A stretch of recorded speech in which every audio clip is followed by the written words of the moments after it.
Bonjour à toutes et à tous. Ce cours du Management 2 est destiné aux étudiants du deuxième semestre groupe G et H.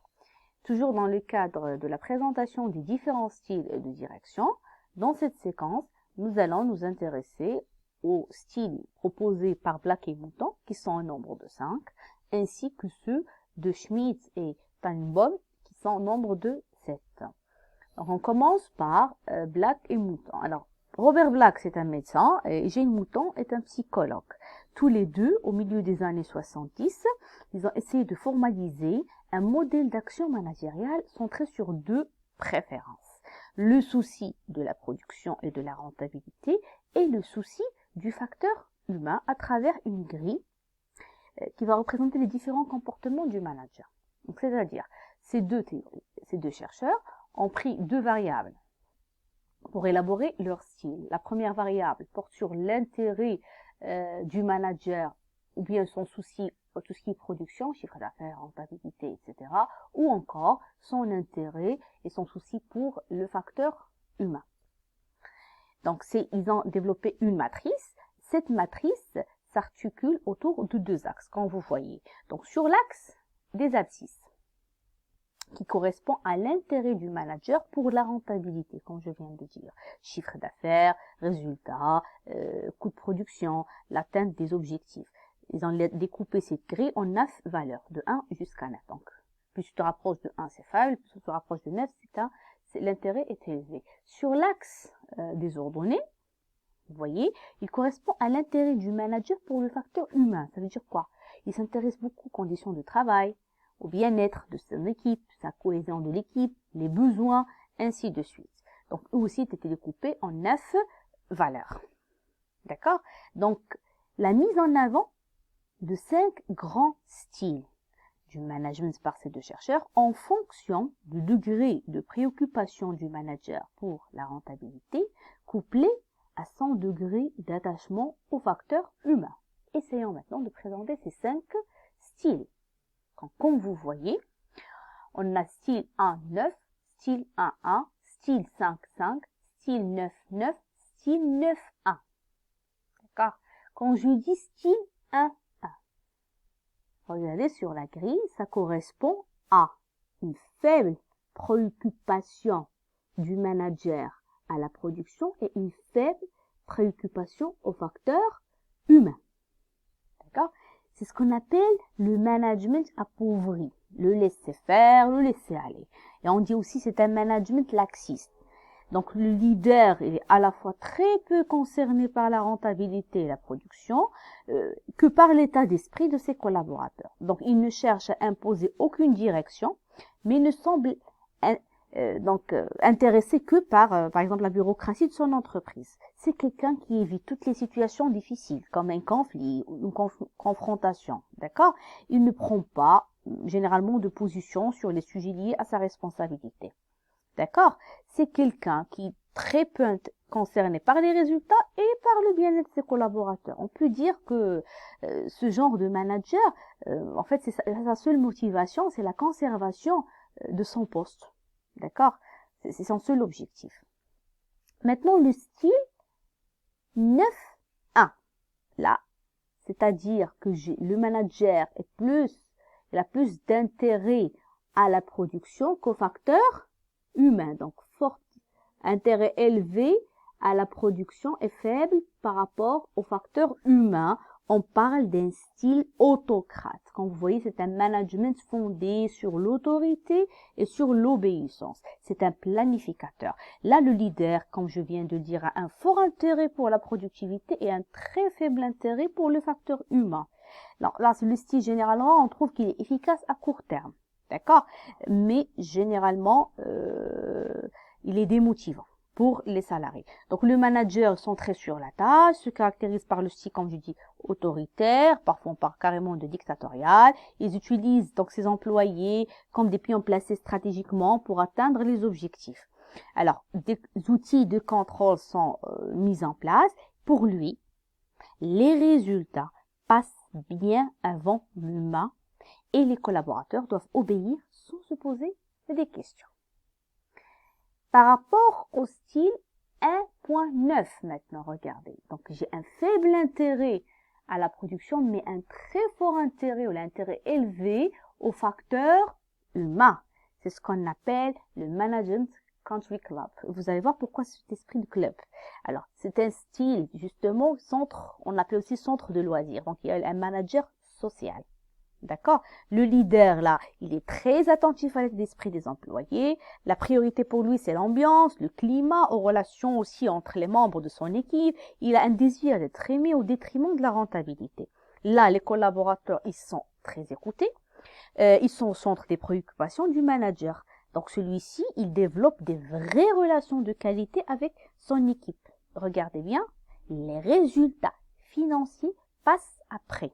Si le style 9.1, les résultats financiers passent bien avant l'humain, dans le style 1.9, les résultats financiers passent bien après. Le style 9.9, alors là, le manager s'intéresse aux deux composantes, la production et le facteur humain. On parle d'un management fondé sur le travail d'équipe. C'est ce qu'on appelle un style intégrateur. Comme vous le voyez, ce sera généralement le style idéal. Alors là, le leader doit intégrer à la fois la dimension humaine dans les objectifs de rentabilité.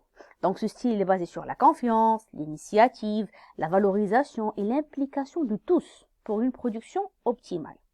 Vous savez, ça correspond à une des devises de l'armée américaine. Ils disent les gens et la mission d'abord. Les gens et la mission d'abord. Donc cette devise signifie que rien n'est plus important qu'atteindre les objectifs de la mission et en même temps, l'état d'esprit des hommes doit être optimal. Donc le manager intégrateur, c'est une personne ouverte d'esprit, à l'écoute et souvent inspirante. Donc il favorise ce qu'on appelle l'intelligence collective qui est mise au service de l'organisation. Alors là, le in-between, si vous voulez, le style 5-5, c'est un style juste au milieu, appelé aussi le management institutionnel ou encore le management politique. Donc le leader, il a un compromis qui hésite à choisir nettement entre les deux variables. D'accord? Il peut non plus se pencher vers l'intérêt de la production, ou encore vers l'intérêt au facteur humain. Donc c'est quelqu'un qui sait bien éviter les conflits, mais cela n'entraîne pas toujours la rentabilité. Donc ce manager entre guillemets intermédiaire représente l'équilibre parfait en la prise en compte des besoins à la fois de l'ensemble des collaborateurs et le souci de la rentabilité. Donc on parle des styles du compromis. Les résultats avant tout, oui, mais pas à n'importe quel prix, surtout en ce qui concerne l'épanouissement et le bien-être du collaborateur. Bien, donc passons maintenant au style de Schmidt et Tannenbaum. Alors c'est dans un article en fait paru dans la prestigieuse revue de Harvard en 1973 que Schmidt et Tannenbaum ont mis au point en fait un modèle qui postule que le style de leadership, le style du management dépend de trois sources. Les deux premières, on les a déjà vues. Le leader, ses caractéristiques personnelles, sa confiance accordée à l'employé, l'employé, son degré de tolérance, son désir d'indépendance, mais un troisième facteur, à savoir la situation, c'est-à-dire le type d'organisation, l'efficacité du groupe, la nature des problèmes à résoudre et du temps en fait dévolu à la prise de décision, ça veut dire la ligne hiérarchique. Bien, alors ils ont développé une grille qui s'étale sur un axe, allant de l'autocratie et de l'usage de l'autorité à la démocratie. D'accord? Ils sont, si vous allez remarquer, ils sont définis en fonction du niveau de centralisation de la prise de décision, allant d'une décision purement centralisée, donc là, l'autocratie ou bien le style très autoritaire, vers donc l'usage de l'autorité qui est un peu modéré pour arriver enfin à le management ou le style participatif, d'accord, la démocratie, la liberté des subordonnés. Bien, donc comment on va lire cette grille-là? Alors on va commencer par le style où la décision est centralisée pour arriver au style où la décision est 100% décentralisée. Là, si vous voulez, c'est 100%. Bien, si donc vous avez un style de leadership centré sur le supérieur, ça veut dire la décision est très centralisée. Le leader, là, il prend les décisions, puis il les annonce. On parle d'un autocrate.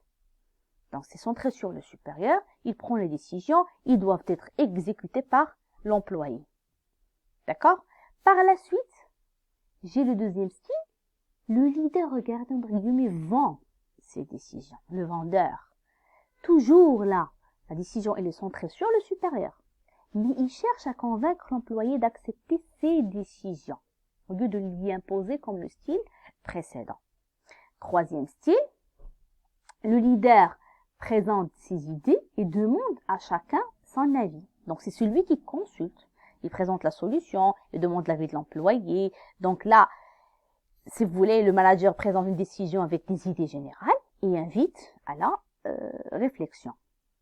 Quatrième style, le leader présente une décision conditionnelle qui se déclare prêt à changer. Là, c'est l'intégrateur des avis, c'est-à-dire il présente une solution et tient compte de l'avis de l'employé.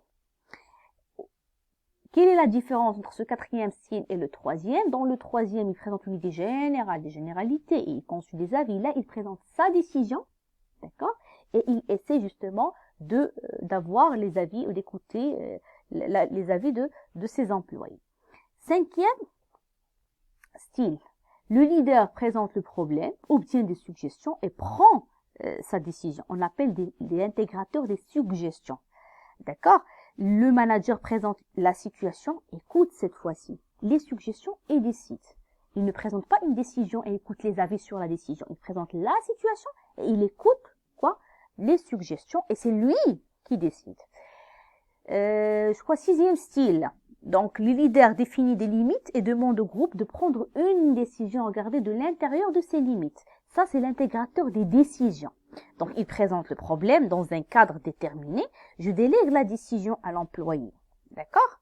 Comment? Donc, je présente la situation, je définis les contraintes et je demande à l'équipe de décider par rapport, prenant en considération ces contraintes. Donc, là, ils ne sont pas 100% libres. Arrivé enfin au septième style qui est purement participatif, le leader laisse le groupe libre de choisir pourvu bien sûr que certaines conditions soient respectées. Donc il n'est pas 100% démissionnaire. Il présente, on l'appelle le démocrate, présente le problème et délègue la décision à l'employé. Il permet à l'équipe en fait, d'identifier le problème, de développer les options, de décider de la solution. D'accord? Et bien sûr, il est par la suite informé des contraintes par l'équipe. Bien, donc la question qui se pose maintenant, quel style choisir? Comment, en tant que manager, je vais choisir mon propre style? Alors, le style de direction n'est pas réellement choisi, en fait, par le leader, mais il résulte d'une interrelation entre ses compétences, sa personnalité et son statut. La compétence, la personnalité, la motivation et l'adhésion de qui? De ses subordonnés.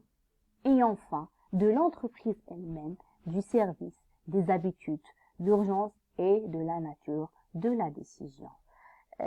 Sur ceci, je vous remercie et je vous donne rendez-vous lors de la prochaine séquence qui va porter sur le quatrième élément du processus managérial, à savoir le contrôle.